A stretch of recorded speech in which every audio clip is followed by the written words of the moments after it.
You ask Tiger to solve. This deals with linear equations with one unknown. The final result is x equals 576. Let's solve it step by step. Simplify the expression. Simplify the arithmetic.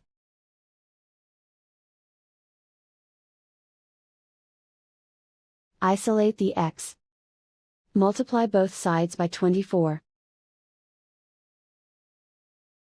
Group like terms. Multiply the coefficients. Simplify the fraction. Simplify the arithmetic. And so the final result is x equals 576.